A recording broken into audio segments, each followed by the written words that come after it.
Hi, this is Roger Green, host of the Surfing the NASH Tsunami podcast. This week we are offering 3 conversations from episode 60, our preview of next month's NASH-TAG 2022 conference. In this conversation, NASH-TAG co-chair Stephen Harrison previews sessions 4 through 6, while steering committee member Arun Sanyal and regular surfers Louise Campbell and me lend our own comments. Pay attention to the best 4 hours of day 1, sessions 5 and 6, which will include an array of thought-provoking, really visionary presentations from the 3 major consortia, LITMUS, NIMBLE, and the NIH Cirrhosis Network, and the 2 largest AI companies, PathAI and Histoindex. NASH-TAG is always special, always a place where big conceptual trends begin. 2022 promises to be the most enlightening, most challenging NASH-TAG yet. So, sit back, listen, enjoy, learn, and, when you're done, join the dialogue on our LinkedIn and Facebook discussion groups.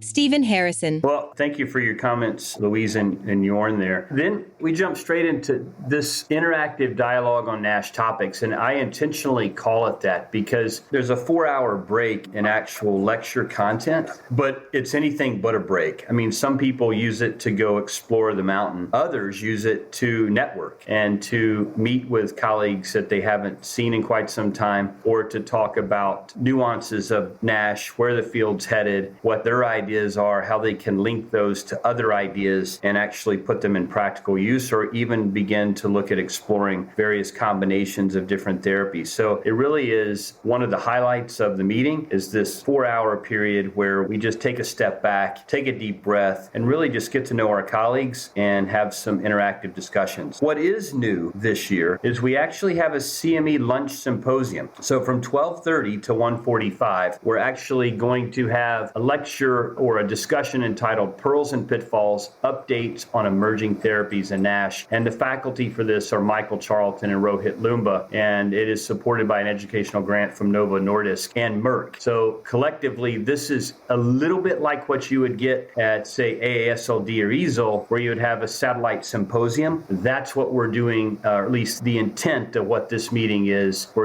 about an hour and 15 minutes in this afternoon section. And then we'll all come back together at 4 o'clock for session 4 and for the second half of the first day. And this first session is entitled What's Happening in Major Consortia Across the Field. We'll have Arun Sanyal, Quentin Anstee, and Manal Abdulmalik moderating. Again, something new, something novel. We know about these consortia that are really focused on developing biomarkers in NASH. We know of LITMUS from the IMI in Europe. Quentin Anstee is kind of the director of LITMUS. He will be giving an update on where things stand. And then a similar but yet different consortia in the U.S. called NIMBLE is led by Arun Sanyal, and he will be giving the update there. And then we'll bring 2 oral abstract presentations in smack in the middle of this, and we'll follow that up with Vijay Shah from the Mayo Clinic giving us an update on the new NIH-sponsored Cirrhosis Network and where things stand with that. We'll have 20 minutes for question and answers before we go to a break to look at the poster viewing. This, again, is a unique session that provides the opportunity to really understand from these very large and well-organized consortia and networks where things stand today as we roll into 2022, and how close are we to having some impactful data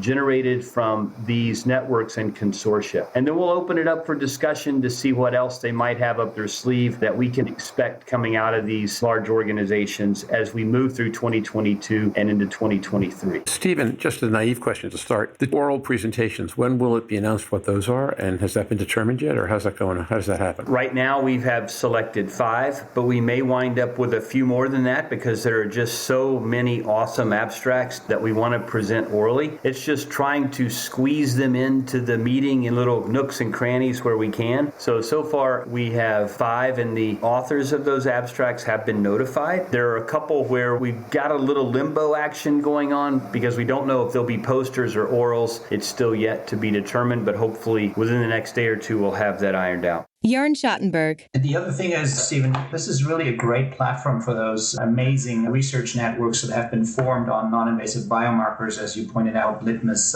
presented by Quentin Anstee and NIMBLE by Arun Sanyal, and we saw some of the data at AASLD, Arun presented there. And then, of course, the Emerging Cirrhosis Network. So I think those are investigator-driven or academia-driven consortia where we think the biggest unmet need is, and they have really just generated amazing amounts of data. This is really part of the academics bringing in their science here. Yeah, that's right. And you and I work a little bit more closely with LITMUS, and I can tell you just some of the independent patient data meta-analyses that we're beginning to generate out of that consortia has been quite impactful and is helpful in the NASH field. So we'll see even more data coming out in 2022. And then we still have to get to the end of the story as far as some of the follow-up goes in these biomarkers, and that's yet to come. So maybe we can even get an update from Quentin and Arun on how enrollment's going and some of those key issues, particularly in the middle of the COVID pandemic, kind of how things are going. I think it'll be insightful and instructive, and something that you just don't have at every liver meeting is what's the latest and greatest coming out of these consortia. And then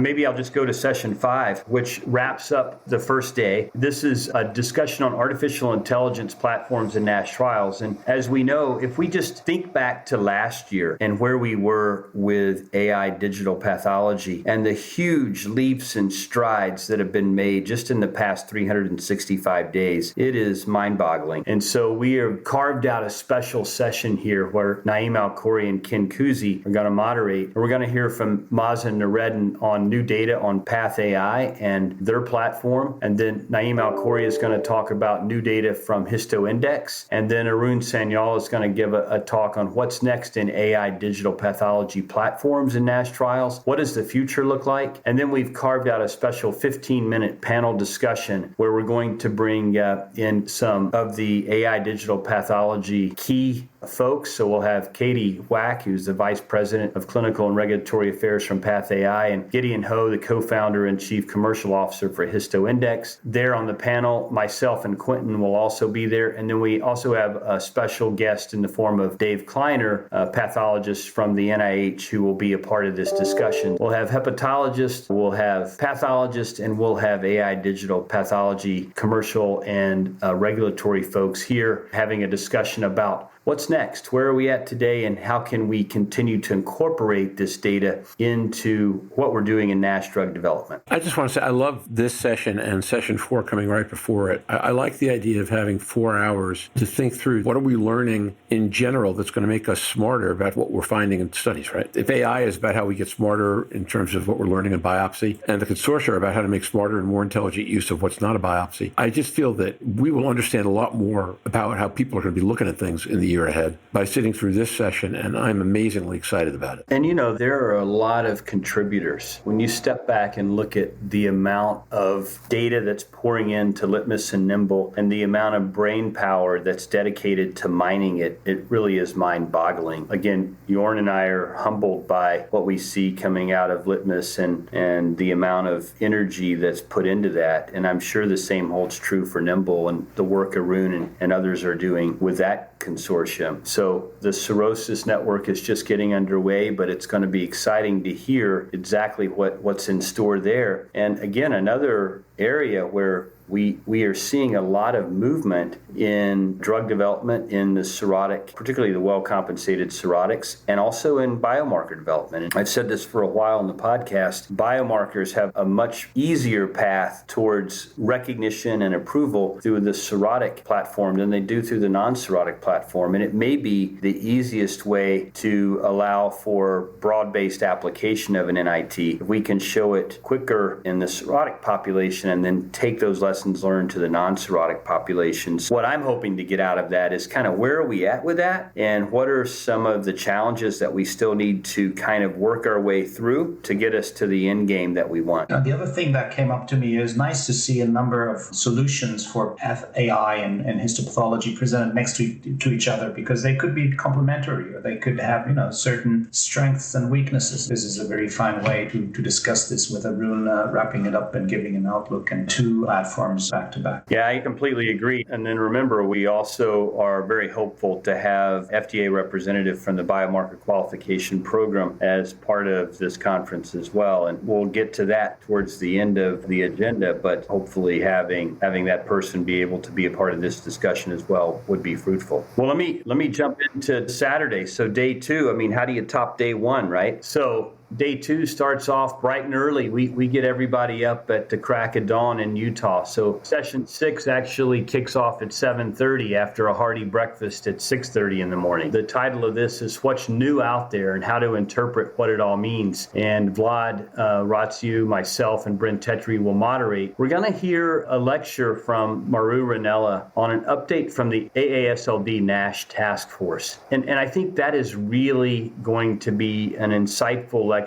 that gets at, kind of how AASLD is framing NASH and how we see that AASLD works with other congresses, whether it be EASL, APASL, even cross-specialty with the ADA and some of the other groups that are out there that are focused on diseases that are related to NASH. So we're talking diabetes and obesity, and having an update on where we are with working with our other colleagues in different disease states, but yet in the similar frame of mind. Right after that, Phil Newsom is going to give us new data on wet biomarkers. Then we're going to hear on combination therapy in 2022, what the current status is. And Mike Charlton is going to do that. And then Rohit Lumba will come back with new data on predicting treatment response by imaging. And then there will be a panel discussion following that. This is a data-rich section. So we go from an update from Maru on this NASH task force to, wet biomarkers, to imaging biomarkers, to combination therapy, and then a discussion. There is a section here that is kind of in italics. It's called Lessons Learned from Early Pioneers in NASH Drug Development. That we're going to pivot to the end of the day so that we have more time for discussion around wet and imaging biomarkers as well as combination therapy. That is a rich panel discussion. We have about 20 minutes for that, but this may be one of the most intriguing sessions because it really gets at what we're all wanting to know, and that is, where are we at with combination therapy? Where are we at with these biomarkers? Is there anything we can use in clinical practice today? And how quickly are we expected to have something that could be approved by the FDA or used in clinical practice? And this actually becomes a critical point because we are very close to having our first potential FDA-approved drug. And when you have a drug approved, we need to be able to identify the at-risk population of patients that would be eligible for the prescription medication. And then we need to be able to monitor response to therapy. And ideally, we want to be able to predict outcomes. This is a very apropos session that deals with where we stand relative to that. And then rounding out the discussion with combination therapy, we all know that's where we're headed. Are there some new thoughts surrounding combination therapy or novel ways of looking at it? And I know Mike is going to definitely give us that interpretation as he gives us a very nice lecture on where we're headed. Maybe I'll ask for comments relative to session 6. Well, so for one thing, I love the idea of Mike starting by talking about where we've been and then being the guy who shows up at the end of this and talks about where we're headed, because knowing Mike, I have a sneaking suspicion that there will be themes that will run through those two talks that will not be things anybody's thought of before they get in the building. Absolutely. And they may or may not be